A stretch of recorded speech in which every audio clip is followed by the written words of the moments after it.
How's it going, guys and gals? My name is Sergeant Beckett, and welcome back to Sergeant Beckett Reacts.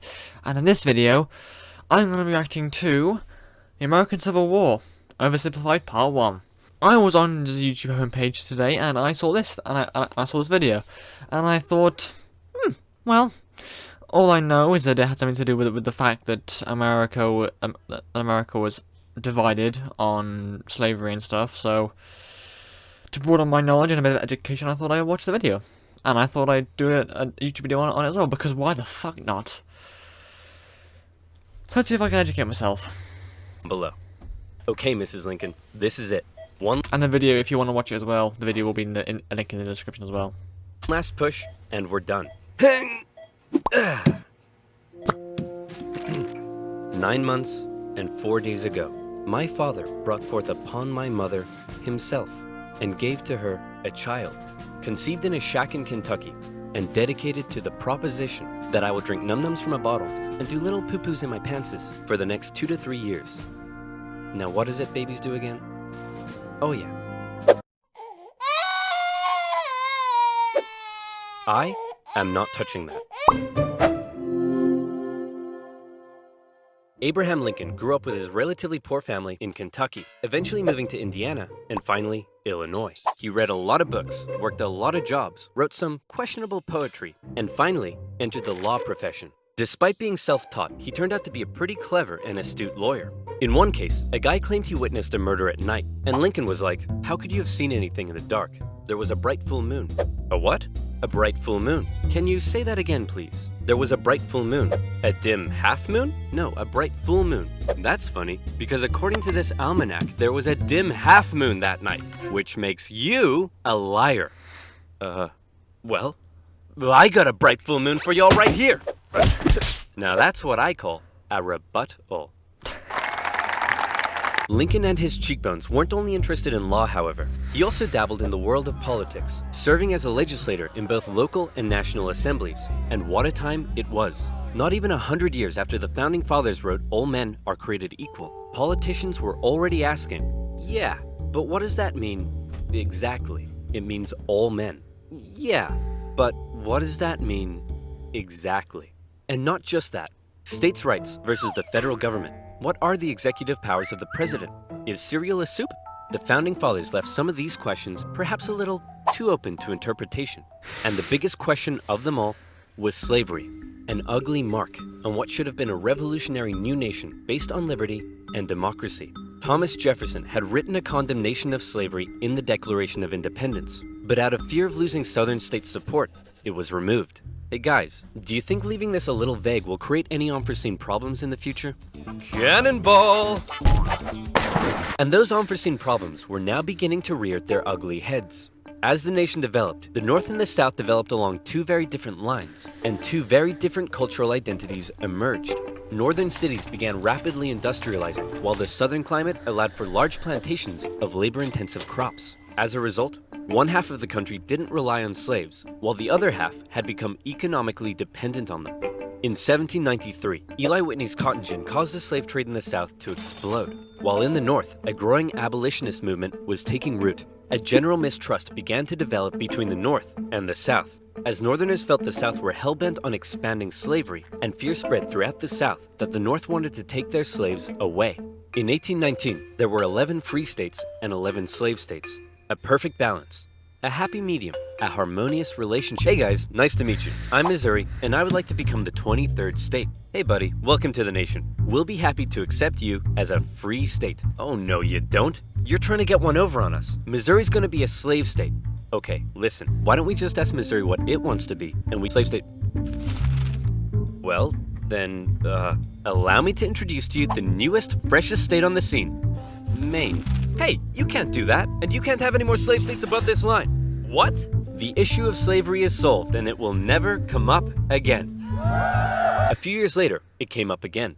You see, as America expanded westward, each new state or territory that was added threatened to upend the delicate balance between the slave and free states. If one faction managed to outnumber the other, it could gain an easy majority and force its own ideals on the opposing side, leaving a huge portion of the population feeling spiteful and oppressed.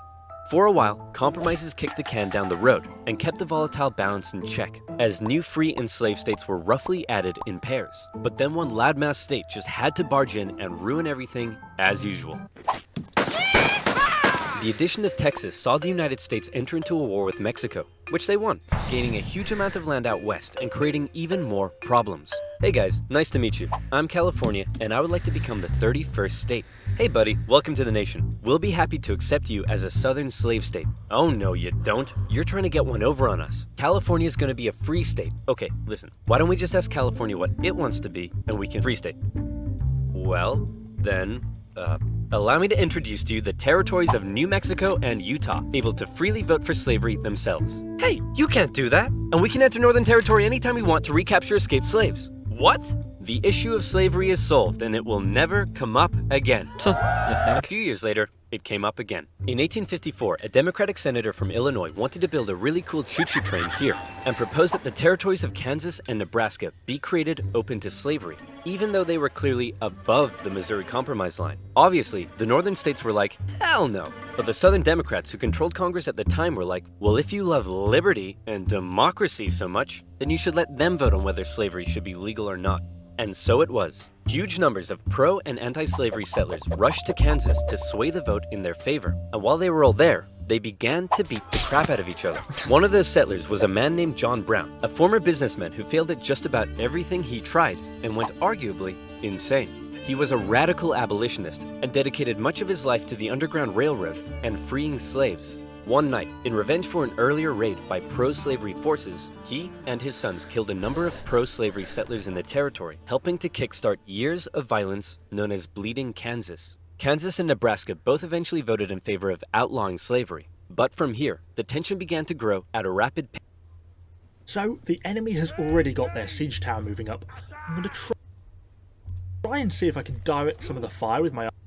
In 1852, author Harriet Beecher Stowe penned Uncle Tom's Cabin, a best-selling novel that exposed the terrible cruelty of slavery to the world. Oh, how awful. How morally corrupt a nation must be to allow such things to happen. Your Majesty, what should we do about all the starving children working in the coal mines? Nothing! In 1854, the Republican Party was formed, and Abraham Lincoln emerged as a leading figure. Southern Democrats viewed the new Republican Party with mistrust, believing it to be radical and abolitionist. In 1856, a politician named Charles Sumner gave a speech in Congress, calling out slave-owning Democrats with fiery language. If slavery was a woman, she'd be an ugly one, and the senator from South Carolina would like to boink her. Representative Brooks, do you have a rebuttal? Oh, I have a rebuttal, all right. Yeah, here's a rebuttal for you. Oh, come on. Surely this isn't allowed. I don't know. I'll have to consult the rulebook. I can't find anything about caning a political opponent, but it says here I'm not allowed to wear women's underwear. Uh-oh. News of the violence on the Senate floor took the nation by storm. Southern slave owners sent Representative Brooks new canes to replace his now broken one. And on the floors of Congress, politicians carried weapons in self-defense, which is never a good sign. That's a very drastic, what's the word?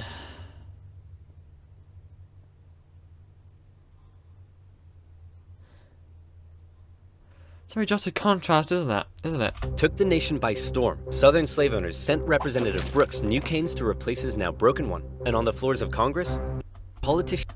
That's normal. Revolver, musket, that seems normal. Was not expecting another lot to yeet out those things. Jesus Christ. What's that? What's this thing? Jeez. Big contrast there. Which is never a good sign. In 1857, the Supreme Court ruled in the Dred Scott case that all people of African descent, slave or free, could not be citizens, and therefore could not sue for their own freedom under any circumstances, undoing years of progress with the strike of a gavel. Now, within all this bitter debate over slavery, there were many nuances. North versus South, Republican versus Democrat, states versus the federal government. But let's strip all of that away. For 4 million individuals living in America, this wasn't about political intrigue or party alignment. It was about the basic human right to be free. Men, women, and children were stolen from their homelands and brought to the American continent, where for generations they were considered to be property, forced to live in poverty, and work from sunrise to sunset.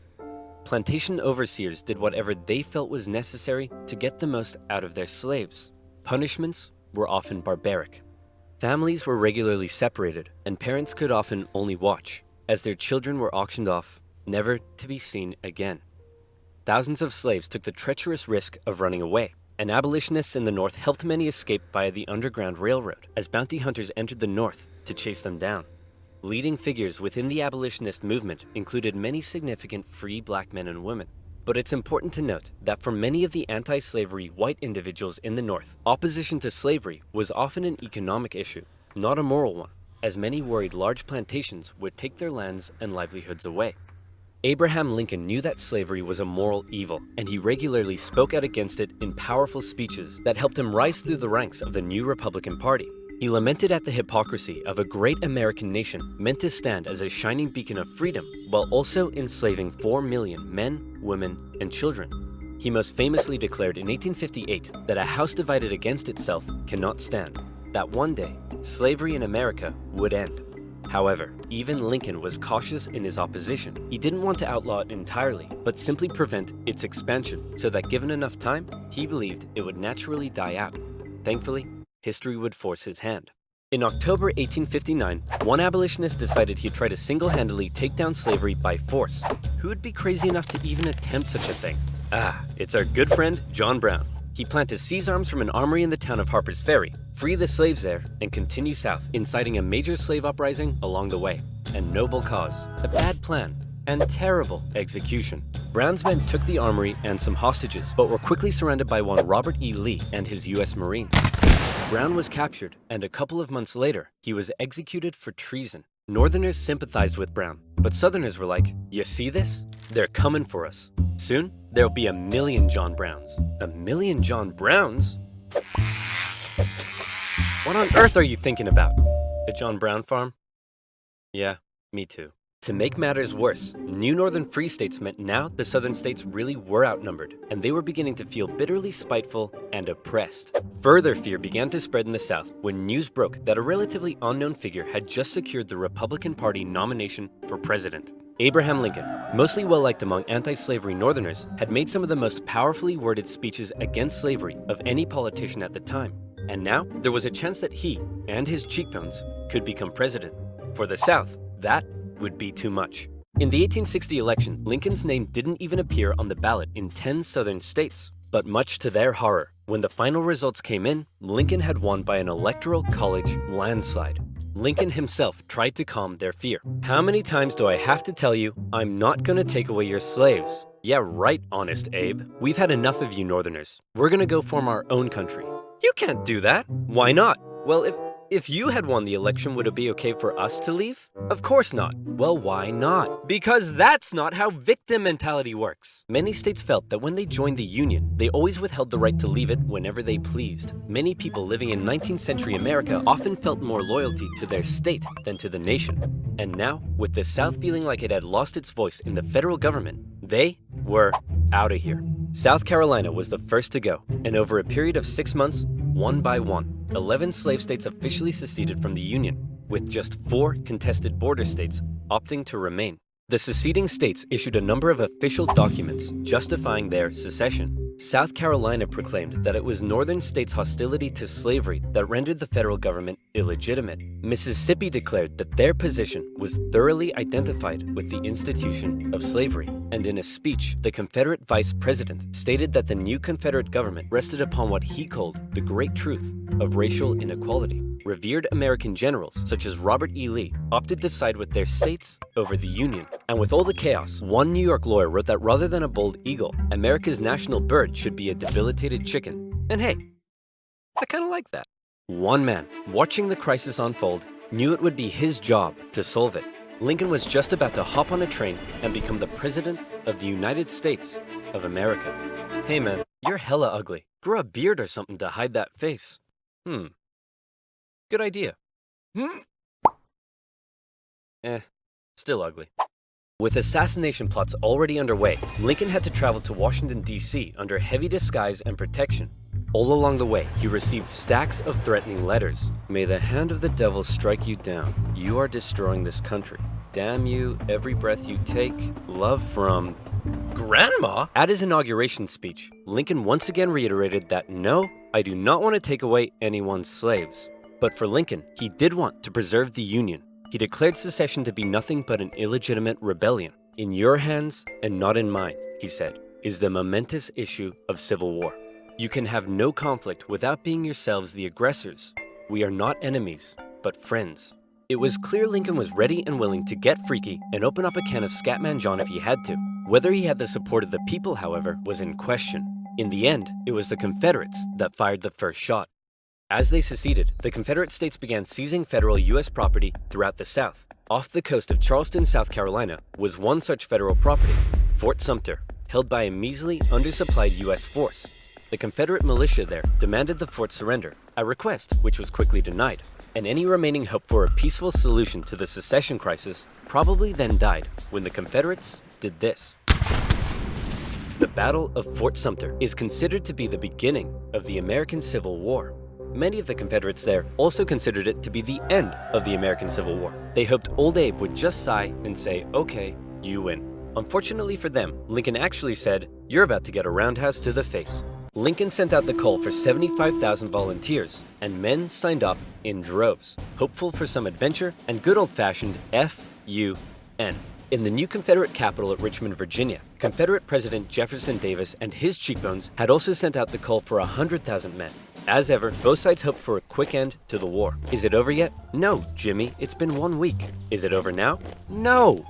How about now? If you ask that one more time, I swear I will turn this army around and you'll all have to go back home to your wives and children.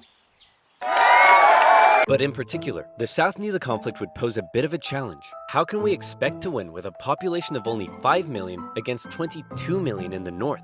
If you count us 4 million slaves, you'd have 9 million. Great idea. Hand these rifles out to all the men. Wait a minute. You almost had me there. The problem for Lincoln was that many of his top generals were getting old and were being a bit too cautious. The commanding general was a man named Winfield Scott, a veteran of the Mexican-American War, and by now, he was too fat to even mount a horse. Okay, chaps, we need to come up with a plan. Hit me. We could wait for the Confederates to come and apologize. Maybe we should all sit in a circle and discuss our feelings. Crossing the Delaware into New Jersey worked for me. Those are all terrible ideas. And you? Wrong video. Hey, I'm the greatest president in the history of this nation. Yeah, we'll see about that, dingus. Eventually, Lincoln's generals came up with a multi-pronged strategy. First, a blockade would cut off and starve the South of supplies by sea. Secondly, taking control of the great Mississippi River would sever the South's economic artery while splitting it in two. And finally, a main Union force in the East would move south and take the Confederate capital, ending the war. Bada boom, bada bing. Skirmishes began to break out across the nation, and the Union Army in the East began to move south towards Richmond. Everything seemed to be going well until they reached Manassas, where they came upon a large Confederate force. It's almost like they were waiting for us. How did they know? As it turned out, spies in DC had sent a coded message to the Confederates warning of the invasion. Did you use NordVPN? What the heck is NordVPN? I'm so glad you asked. Do you use the internet? Me too. Do you like internet safety? Me too. Hey, we should hang out sometime so I can tell you about new ways you'll be supporting my channel. So thank you. Now where were we? Oh yeah, secession, Fat Man, and the Union invasion into Virginia. The two sides encountered each other at Manassas, and both geared up for the first major battle of the Civil War, the First Battle of Bull Run. The Confederates rapidly brought in support via rail, and the two sides were about equal in numbers. However, they were also equally inexperienced. A large number of civilians also rode out by carriage from DC to picnic on the nearby hills and watch the excitement unfold. Nobody seemed to quite understand how destructive this war was going to be. The Union forces pulled a flanking maneuver to hit the Confederates on their left, and the two sides fired on each other in rows. Farm families living in the area were forced to flee the fighting, including a man named Wilmer McLean. Hurry up, Martha! There's a war out here! The more you tell me to hurry up, the slower I will go! The Union force saw initial success pushing the Confederates back to Henry Hill, but one as of yet fairly unknown General Thomas Jackson had arrived, and he took a defensive position, standing firm like a stone wall, holding the Union army off, and finally sending them running back to Washington, D.C. With heavy casualties, the sobering reality of war hit both sides hard, and the North, having just lost the first major battle, had to face the serious prospect that they may not actually win this war. President Lincoln, General Jackson whipped us so hard, the Confederates are calling him Stonewall Jackson. Wait, that's why they're calling him that? Not because he looks like he ran face first into a stone wall? Apparently not. Worse yet, the North had also lost the first major battle out west, giving away control of southwest Missouri. All of this was terrible news for Abraham Lincoln, especially since many of his generals and cabinet already didn't have much respect for him. They felt he was incapable of running a war because he seemed a bit like your friendly old grandpa. He famously loved a long-winded story and a good pun. I've been so busy, my wife is missing me, but her aim is starting to improve. But deep down, few realized he could also be incredibly shrewd. Oh, Abe, you're so funny. Funny how? Funny like I'm a clown?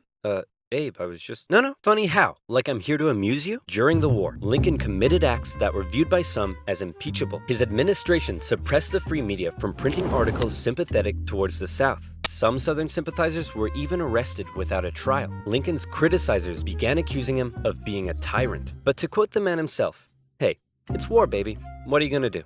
By the end of 1861, with things already looking bad for the North, abolitionists such as Frederick Douglass couldn't believe that the Union Army weren't enlisting black men. He continued to put pressure on Lincoln to make the war about emancipation. "Mr. President, it's time to make the war about emancipation." I don't want to ruffle any feathers. The feathers are already ruffled. But Lincoln, hanging on to hope for a quick end to the conflict, continued to fight only for the preservation of the Union. It was decided, however, that escaped slaves from the Confederacy could be held as enemy contraband, and many of these men were put to work bolstering the Union's infrastructure and supply lines. Hoping to get things moving, Lincoln made young General George McClellan the new commanding general, and McClellan began to train up his men. He thought a lot of himself, however, and believed he was going to be the nation's great savior. And like many others, he didn't approve of the president's handling of the war. On one occasion, Lincoln went to McClellan's house to meet with him, but McClellan was late returning home. He kept the president waiting, and when he finally got there, he just straight up went to bed. Now that's what I call disrespectful. McClellan talked the talk, but could he walk the walk? No. Like Lincoln's other generals, McClellan was maddeningly cautious. "Hey man, could you move south and attack the enemy?" "What? Are you crazy? What if they have a big scary army down there?" "They probably do." "What? Oh my gosh!" McClellan worried that he did not have the numbers he needed to fight effectively. "What if they have like 10,000 men?" "Okay, no problem. We'll get you 20,000 men." "Well, what if they have 30,000 men?" "I'll need 40." "Okay, you can have 40." "Well, what if they have 50?" "I'll need 60." Lincoln tried, but it was all in vain. McClellan would not make a move for the rest of the year. The North's one saving grace for now was a general out west fighting in Kentucky and Tennessee, General Ulysses S. Grant. Cool, collected, methodical, and a big fan of whiskey. His chief of staff took it upon himself to keep Grant sober. One officer said that Grant habitually wore an expression as though he were determined to drive his head through a brick wall and was about to do it. And that determination led him to score a number of key victories when others around him were failing. At the Battle of Fort Donelson, Grant was like, "Why does Stonewall Jackson get a cool nickname and I don't? I want a cool nickname." "Sir, the Confederates say they're ready to surrender and want to know your terms." "No terms, just unconditional surrender." Hey, unconditional surrender Grant. That's a pretty cool nickname, right? Guys? Right? Later in April 1862, the Confederates launched a sudden attack on Grant's army at Shiloh, but the determined, unconditional surrender Grant threw his lines at the rebels and sent them running. The battle resulted in the heaviest casualties in U.S. history so far, and despite his victory, Grant found himself under fire. You have to get rid of Grant. Why? Didn't he win? Yes, but he just threw his men at the enemy. Isn't that the point? Also, he's a loony drunk. Well, what does he like to drink? I believe whiskey, sir. Then send him more. Lincoln watched as his cabinet did nothing but bicker, and his generals did nothing. But then, worst of all, personal tragedy struck. Lincoln's young son, Willie, very much loved by the president, died of typhoid fever at the age of 11. Lincoln was a sensitive man and was heavily affected by the loss. His wife was inconsolable. But one of Lincoln's greatest traits, what made him such a great leader, was in the darkest of times, with composure and determination, he kept moving forward. He knew it was his responsibility to hold himself and his family together, and by doing so, he hoped to hold the nation together. And he had had it with McClellan's inaction. Lincoln decided he was gonna take control. In March 1862, Lincoln firmly ordered McClellan to once again move south towards Richmond. McClellan insisted instead they move by sea to the Virginia Peninsula and attack Richmond from the southeast. Yes, said Lincoln. Okay, anything. Lincoln held on to some of McClellan's men to defend D.C. from a nearby Stonewall Jackson wreaking havoc in the Shenandoah Valley, and he sent McClellan south. McClellan landed on the peninsula, and he began to move inland. He came up against a small Confederate army that had dug in at Yorktown. McClellan vastly outnumbered the force, but it's said that Confederate General Magruder deceived McClellan by cleverly maneuvering his smaller force and making McClellan believe he faced a huge army. No, you have way more men than them. Move forward. No. McClellan settled in for a month-long siege, giving time for Johnston to move south from Manassas and Magruder time to retreat. When he finally entered the city and found it deserted, he declared it a victory, calling his success brilliant. Then, after meeting some resistance at Williamsburg, McClellan moved to within just 20 miles of Richmond, his armies able to hear the church bells ringing in the enemy capital. You still outnumber them. Go give him hell. No. McClellan once again held back, moving slowly and defensively, and with his army split in two, the Confederates saw an opportunity to strike back. McClellan's advance was halted, and now the Confederates pulled an ace out of their sleeve. General Lee, you're up. Do you think we should evacuate Richmond? No, Mr. President, no need. General Robert E. Lee, one of the most brilliant military commanders of the time, was now in charge. One of his biggest strengths was his ability to read the mind of his enemy, and he knew McClellan was cautious and weak. After moving Stonewall Jackson south to join him, and even though he had a smaller army, Lee hit McClellan in a series of fast-paced, close combat battles that had McClellan spooked. McClellan retreated the Union Army back again and again and again, escaping the peninsula and returning to D.C. Lee had defeated McClellan, and the campaign had failed. Well, that was a major success. A success? Tell me exactly what was successful about that. Well, we successfully retreated. You lost. I didn't lose. I merely failed to win. Things just kept looking worse for the North. At least their Navy had seen some success, capturing a number of key port cities, notably when they steamrolled past Confederate forts to take New Orleans. And speaking of the Navy, both sides had begun using ironclads. So that's pretty cool. But in the East, they still weren't having any luck. After McClellan's disastrous campaign, Lincoln briefly sent out one General John Pope to attack Northern Virginia. Hey man, just checking in. How's it going? Well, the Confederates kicked my butt at Cedar Mountain. Then they raided my camp and ran off with my money and clothes. Also, I appear to have been wedgied. Lee defeated Pope at yet another battle at Bull Run, in which nearby farm families once again got caught up in the fighting. Hurry up, Martha! There's another war out here! I'm waiting for my hair to dry! Wilmer McLean, sick of war, moved his family south, where he knew the war would definitely, absolutely, never touch him again. But Lincoln had yet another problem to contend with. European powers, in particular the UK, were looking increasingly like they may intervene diplomatically on the side of the Confederates. They were missing their precious supply of southern cotton because of the Union blockade, and they wanted to see a swift conclusion to the war. The tension between America and Great Britain had been increasing, especially after Confederate diplomats were discovered on a British ship. Now, after McClellan's failure to take Richmond, the UK declared it impossible for the North to win. Lincoln needed something to prevent Europe from getting involved, and after more petitioning from abolitionists, he decided maybe the time was finally right to make the war about ending the institution he hated, slavery. If the North had a noble cause to fight for, Europe would be less likely to intervene. But Lincoln and his cabinet knew before they could declare something as radical as emancipation, they needed a victory, especially now that the Confederates were about to go on the attack. Aware that he had a limited number of men and supplies, Lee now hoped that if he could just threaten Washington, D.C. militarily, he would gain Europe's recognition and crush Northern morale in time for the midterm elections, forcing the North to negotiate. With confidence at an all-time high, for the first time, Robert E. Lee invaded the North. But on September 13th, the North finally had some luck. Oh boy, it's my lucky day! A cigar in a field. Hey, what's this wrapped around it? Oh my gosh! That's right, the North had discovered General Lee's battle plans wrapped around some cigars. And in them, they saw that Lee had split up his forces. McClellan headed out from D.C., and the two sides met in the Battle of Antietam, a crucial battle that would decide the course of the war. It saw the most vicious fighting to date, and still remains the single bloodiest day in American history. But, for once, the North came out victorious, and Lee was forced to retreat. He's on the run. Chase him down and finish him off. No. You know what, old buddy, old pal? You're fired. The North had won their crucial victory. Lincoln breathed a huge sigh of relief, and with that win, He was prepared This is part one, suggesting there's two parts. So obviously they haven't won yet. to take a huge step. On September 22nd, the Emancipation Proclamation was issued. In January, all slaves held in the Confederate States would be, as far as the US government was concerned, officially free. Throughout the North, free black men and women rejoiced, knowing that if the North were to win, their brothers and sisters would no longer be held in bondage. The proclamation also had the intended effect on Europe, who were not willing to oppose a pledge to end slavery. An outraged Confederacy knew that Lincoln had given the war a new meaning. It was no longer just about the preservation of the Union. Now, it was about creating a new Union, washed clean of its original sin. A Union without slavery. Well,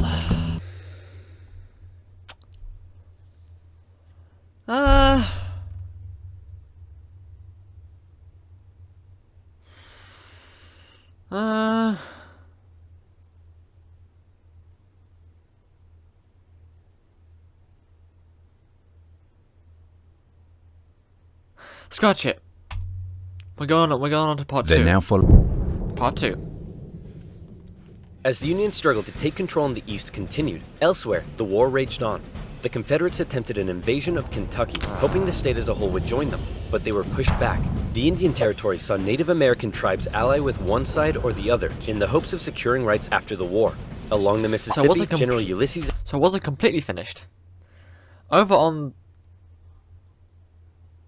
the east side, from what I understand, they succeeded, but further west, they'd not done so well. S. Grant remained one of the few Union generals scoring major victories. With his best pal, General Sherman, by his side, Grant led his armies down the Mississippi. Wonder if that's the guy who invented. Wonder if someone that's the guy who invented the Sherman tank. Sorry. Mississippi to the Confederate stronghold of Vicksburg. Both sides knew that if Vicksburg fell, the Confederacy would be split in two, and the Confederates prepared for an intense defense of the city.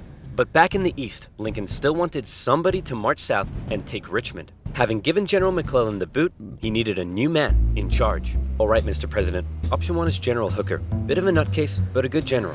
Option 2, his qualifications are his name is Burnside and he has freaking dope-ass sideburns. Say no more. So General Burnside was put in charge of the Army of the Potomac and sent south. Lincoln hoped he finally had a general who could succeed. Burnside met General Lee at the city of Fredericksburg, where he intended to rapidly cross the river and take the city. But the Union War Department was too slow in delivering the pontoon bridges, and the two sides were forced to camp across from each other, close enough to speak. Hey Yankee, ready to get your butt kicked? Yeah, right, rebel. God is on our side. No way, God's on our side. Oh, you think so? Well, why don't we ask him? Hey God, whose side are you on? Ow. Dude, uncool. With over 100,000 men, the Union Army finally launched their massive attack on the 11th of December. But by now, the Confederates had amassed their forces. During the battle, wave after wave of brave Union men marched headlong into a brutal Confederate onslaught. Even the Confederates couldn't believe what they were seeing, and in one moment of camaraderie, a Confederate sergeant, unable to take it, reportedly came out into the field to tend to the Union wounded. Seeing this, the Union troops held their fire. Still, Burnside and his forces were soundly defeated at Fredericksburg and forced to retreat. Lincoln's popularity and Northern morale continued to plummet, especially as the winter heading into 1863 was bad. The winter camps were rife with disease. The food was less than appealing. On both sides, men began to leave. Hey, where do you think you're going? I'm deserting. What? Don't you love your country? Yes, I do. And I'm trying to get back to it as quick as I can. Lincoln, ever the kind and caring man he was, spent much of his time pardoning deserters' death sentences. Oh my, here's a 17-year-old boy sentenced to be hanged. Well, I'd better suspend his sentence. Or he'll be suspended tomorrow. What? To try to keep the numbers up, both sides had introduced conscription. There was controversy in the North, however, since rich men could simply pay to have someone else fight on their behalf. Riots broke out in New York City, with enraged mobs furious at the idea of going to fight for slaves, an idea that many of them simply did not support. However, after so much pressure, the Union had finally begun allowing black men to enlist, and these men, knowing what they were fighting for, signed up. By the end of the war, nearly 200,000 troops, 10% of the Union... I came into this thinking I would learn something, and I find I have. I never knew that the black people actually fought in that war. Huh. Cool. Army would be black, the valor and bravery they showed throughout, silencing critics. Okay, well that last guy was useless. Let's try this Hooker fellow. General Joseph Hooker was put in charge of the Army of the Potomac, and once again Lincoln ordered him to move south and take Richmond. Hooker met Lee at the Battle of Chancellorsville, where Hooker had over twice the men Lee did. Lee was forced to defy all military convention and split his smaller force into two. Lee had absolutely no chance of winning, and Lee won. It was his masterpiece. Lee did suffer one significant loss during the battle though. As his right-hand man, Stonewall Jackson, was riding back to the Confederate lines at night, the nervous Confederate troops, unable to recognize him, opened fire. You boys done goofed up. Jackson died 8 days later. Right. As for Lincoln, he couldn't believe it. It was yet another loss, and Northern support continued to waver. While the Union kept on struggling in the East, out west, unconditional surrender Grant was making moves as always. In an attempt to take Vicksburg on the Mississippi, he made a series of risky and bold movements. He sent a cavalry raid and feigned Sherman north to confuse the enemy. Then, aided by a fleet of ironclads on the river, he raced his army south to cross the Mississippi. Aware that the terrain to the north was restrictive, instead, he strategically moved northeast, hitting Vicksburg's supply line and defending his rear from Confederate armies in Jackson. Once he reached Vicksburg, the Confederate defense became hardened, and Grant was forced to settle in for a month-long siege, during which time he got rather bored. Despite not taking the city, Lincoln loved it and encouraged Grant to hold firm. It would only be a matter of time before the Mississippi was in Union hands. Around this time, the people in the west of Virginia, who had remained loyal to the Union throughout, finally broke away to form their own state. They could have named it anything in the world, but the creative mind. So we got alternative names to what it is called. Kanawha? Vandalia? Big Mountain Mama State. Big Mountain Mama State. Florido. Canada 2. Mississippi. I'm only gonna try and say that, it's too much. High School Musical, the series, the state. Left Virginia. Right, okay, interesting. Minds at the time came up with the ingenious West Virginia. Back in Washington, Lincoln once again wanted a new general to take command. Oh my goodness, why do all these 19th century generals look so bust? Look, we got Sleepy Eyes Joe here. That's Princess Leia with a mustache. E.T. phoned the doctor. Fine, why don't we give Snapping Turtle McGee here a shot? So General Snapping Turtle McGee was put in charge of the Army of the Potomac, and it was a crucial time for the Union, because once again, the Confederates decided to go on the attack. So far, they had done exceedingly well militarily, but as the war kept going, the Confederate economy was crumbling. Riots broke out in the streets of Richmond as the price of bread skyrocketed. Supplies were dwindling. Jefferson Davis wanted to send men west to rescue Vicksburg, but General Lee knew the longer the war lasted, the worse their chances got.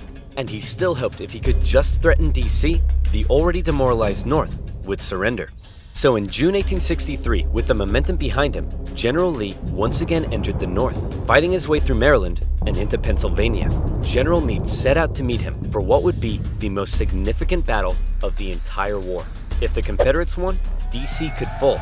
If the Union won, it would be a turning point, as the Confederates would run out of steam, and the small town that was to get caught up in the crossfire of the largest battle in American history was Gettysburg, Pennsylvania. On June 1st, units from each army encountered one another and skirmished through the town itself. The townspeople were forced to take refuge, except for one man who reportedly ran outside for a strange reason. "Joseph, what are you doing?" "I'm not gonna let them take my beans." "How many times do I have to tell you, they're not here for your beans?" By the second day, over 100,000 men stretched for miles across the battlefield. Lee took the initiative, deciding to hit the enemy's flanks, and he came very close to breaking through the Union's disorganized left. But Union Colonel Joshua Chamberlain ordered a desperate bayonet charge, smashing into the Confederates and forcing them back. The Union forces held across the line. On the final day, Lee believed the Union Army had fortified its flanks, so he decided to finish them off with one massive central assault. The Confederates rushed at the Union lines during General Pickett's charge, and this time, it was the Union's turn to unleash hell. Meade had correctly guessed Lee's strategy, and the Confederates were decimated, forced to turn and flee. A devastated General Lee called out to his fleeing and wounded men, telling them it was his fault. and after holding for a counterattack that never came, he ordered a retreat back into Virginia. The North had just managed to score a massive victory, and one they desperately needed. And if that wasn't enough, in the West, after a month-long siege, Vicksburg finally fell. The North now held the Mississippi, and better yet, it was the 4th of July. With control of the Mississippi, Union forces moved into Arkansas and Tennessee. Tennessee in particular saw heavy fighting, with Union General Rosecrans masterfully pushing Braxton Bragg's Army of the Tennessee out of Tennessee. He suffered a major setback, however, at the bloody Battle of Chickamauga and ended up under a Confederate siege at Chattanooga. At one point during the siege, a temporary truce was declared so that wounded men could be recovered. And often in the Civil War, during these small truces, men from both sides would meet in the middle to trade things like tobacco, coffee, and maybe even honey. Now where was I? Oh yeah. Vicksburg, 4th of July, and the Siege of Chattanooga.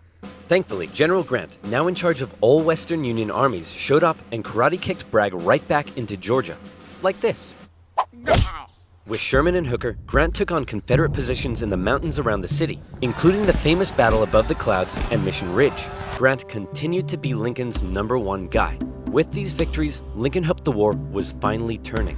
Back in Gettysburg, the entire town had been turned into a hospital to care for the scores of wounded men. Throughout the war, on both sides, women such as Clara Barton rose to the occasion, doing crucial work on the home front and volunteering as nurses for those who had given their lives. A new national cemetery was to be established at Gettysburg, and Abraham Lincoln traveled out to attend the opening ceremony. At the event, the main speaker spoke for 2 hours. Then, Abraham Lincoln was called forward to give some brief, appropriate remarks. In just 2 minutes, he masterfully and poignantly iterated America's national purpose and the need to continue the fight. The Gettysburg Address would become one of the most famous speeches in American history. While they were now making progress, the North still couldn't find a decisive victory in the East. And that was bad news for Lincoln, because his presidency was now in its 4th year. In 1864, there was an election coming. The Confederates knew this too, and with little hope left of being able to threaten the North militarily, they believed their last shot at victory may be in the election, since Lincoln, emancipation, and the war itself weren't exactly popular. People in the North were sick of war and wanted to put it behind them. Robert E. Lee hoped that if he could just hold out and continue to inflict more defeats, the people of the North would vote Lincoln out and replace him with a Southern sympathizer who may be willing to negotiate. Lincoln knew now he desperately needed a victory. Now, I know what you're thinking, but oversimplified. If Lincoln loves General Grant so much, then why doesn't he put him in charge of the campaign in the East? Well, guess what, loyal subscriber? You've hit the nail on the head. You're bold, Grant. I'll grant you that. I'm promoting you to General-in-Chief, and I ain't taking you for granted. Now I want you to go defeat Lee. Grant me my wish. Please stop. So Grant was put in charge, and he came up with a new plan. He wanted to press the Confederates on all fronts, with General Banks to capture Mobile, Alabama, General Sherman moving south to Atlanta, and Grant joining the Army of the Potomac as they advanced through Virginia. In May 1864, that plan went into action. Sherman steadily advanced on Atlanta, facing off against a smaller Confederate army under General Joseph E. Johnston. In addition, a cruel yet highly skilled cavalry general and winner of the funniest Confederate statue award, Nathan Bedford Forrest, was also nearby, doing his best to threaten Sherman's advance. But in a series of battles, Sherman dominated and pushed Johnson back to the city. But he was held just outside of Atlanta itself and was forced to lay siege. Meanwhile, the main show was happening to the east in Virginia. The Union's top general was finally about to face off against the Confederacies. Lincoln hoped Grant would bring something new to the Eastern Theater, and bring something new he did. As Grant began moving south, Lee still regularly outmaneuvered him and inflicted heavy casualties, hoping to demoralize the North as much as he could. But here's what set Grant apart from others. He knew Lee was running out of men, and that the North by comparison had plenty. Grant would throw his forces at Lee, and even when Lee repelled them, Grant, rather than pulling back, would give the order to keep moving forward and flank Lee, again and again. In under 6 weeks, 80,000 men would be killed, wounded, or missing. In D.C., Grant was criticized for being a butcher. At the Battle of the Wilderness, the Union casualties were so heavy that Grant reportedly began to weep. But still, Grant could replace his losses. Lee couldn't, and he was being pushed all the way back to Richmond. Lee knew once he got there, he'd be under siege. Then, it would only be a matter of time. Close to Richmond, Grant again suffered horrific casualties in a miscalculated assault at Cold Harbor. Then, trying to be a trickster, instead of moving on Richmond directly, Grant moved towards Petersburg to flank the Confederate capital and cut its supply line. But, just like Sherman, Grant was halted outside of the city, and he too was forced to settle in for a siege. Two identical sieges would not be good enough for Lincoln's re-election. The people of the North saw the casualties Grant had been taking, and they weren't happy. To make matters worse, Lee had sent Jubal Early north to threaten D.C., with the hope of forcing Grant to withdraw troops from Richmond. Early was repelled on the outskirts of the city, with President Lincoln even attending as an observer, but the North had been given a fright. So with the war currently in a stalemate, who was to be Lincoln's opponent in the critical 1864 election? Who would the Democrats choose? Guess what, baby? I'm back. That's right. General George B. McClellan would run for president against Abraham Lincoln. My fellow countrymen, if you elect me, I, the great General George McClellan, will fearlessly and valiantly win the war. Unlike this douchebag, many Democrats, however, including McClellan's running mate, wanted to end the war, so it's possible McClellan may have ended up fearlessly and valiantly making peace with the Confederates, which is exactly what they were hoping for. With the war in a stalemate and Lincoln still not popular, it looked like McClellan would win, and the Confederacy may have a chance at surviving after all. Lincoln himself said that without some kind of major victory, it seemed exceedingly probable that this administration will not be re-elected.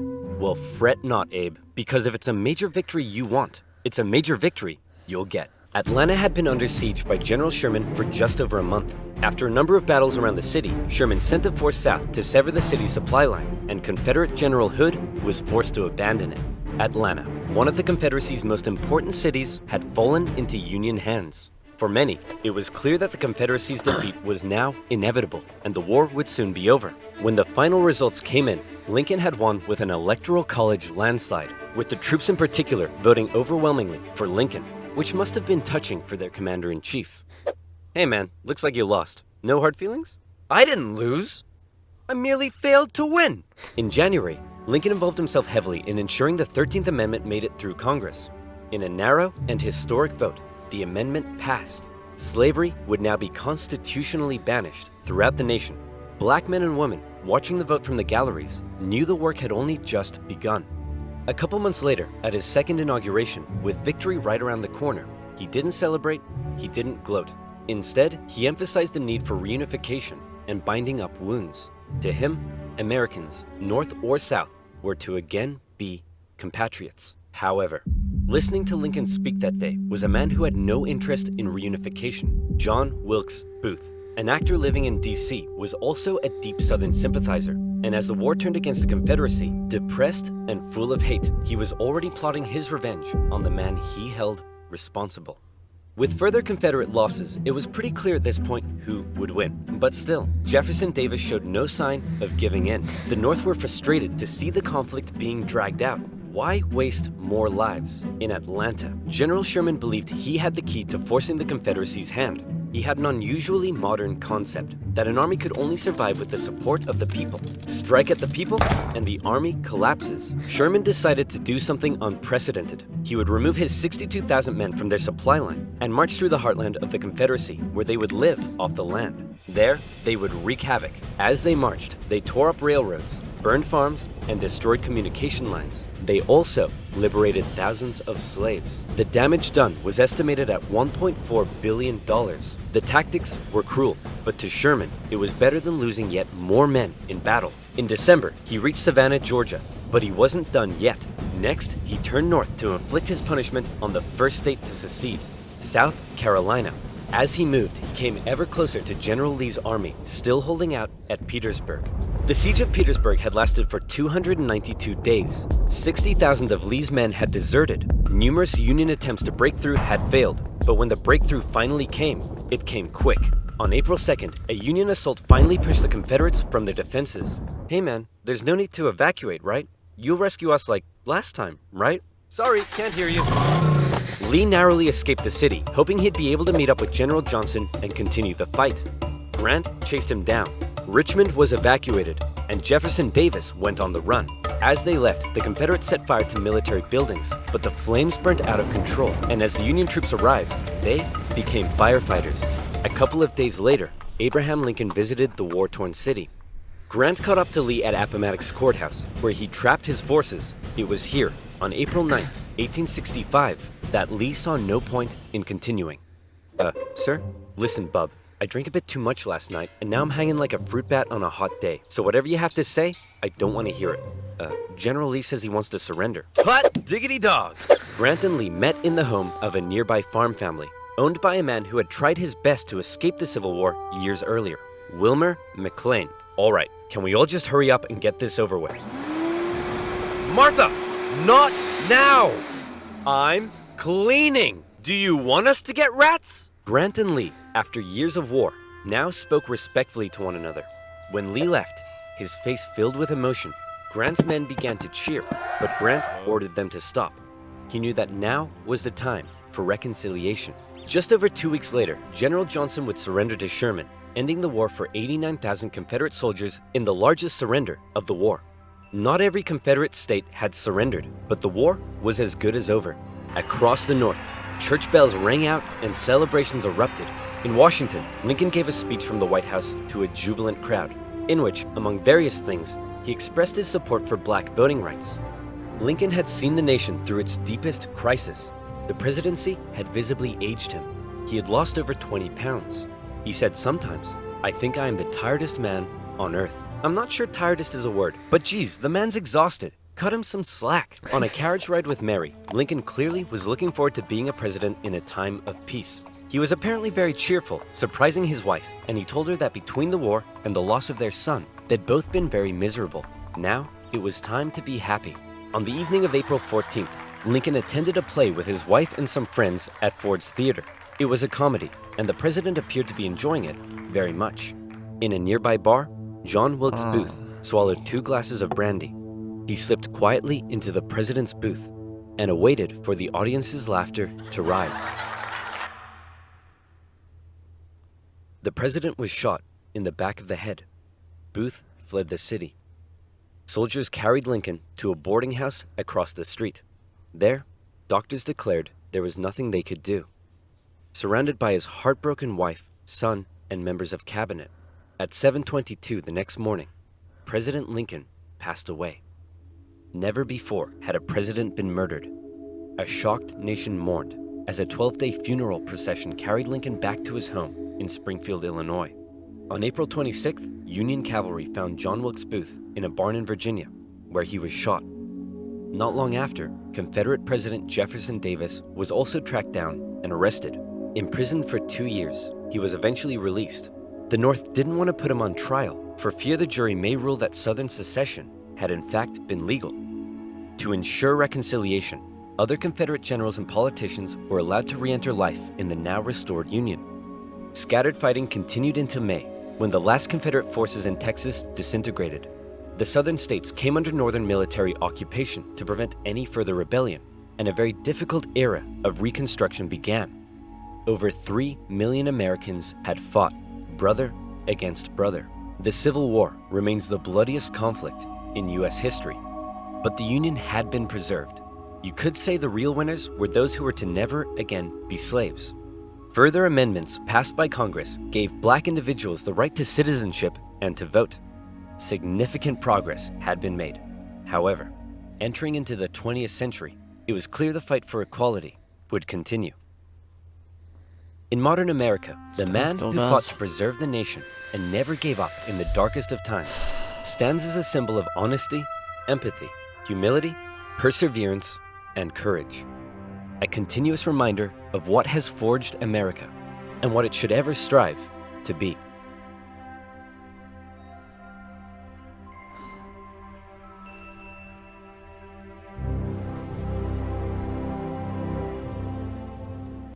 Oh man. It's supposed to be a fun educational video, not a really depressing video. Damn. Oh man. So as I understand that, it was Abraham Lincoln's death that Lincoln's death and the capture of that Confederate president that sort of ended the war. That's what I got from that. Correct me, Americans, in the comments if I'm wrong. But damn, that really sucks. That does. I mean, I'm gonna be American stuff, but I still think Abraham was cool. Aw, damn, asshole actor. But anyway, that was a very, very interesting video to do, I must say. I still find it pretty cool how the northern northern black people who weren't slaves were went off to go fight the war as well. And by the way, that's I find that cool in a good way, as in I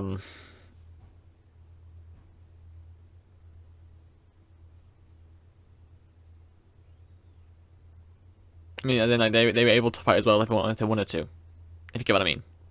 I hope you fucking do. But yeah, that was... I thoroughly enjoyed that. Well. Yes. Thoroughly enjoyable. Thoroughly enjoyable. And I did learn something. And on that note, thank you all so much for watching this video. If you liked it, please leave a like, leave a comment, subscribe to my channel, Sergeant Beckett. If you'd be interested in promotion time again.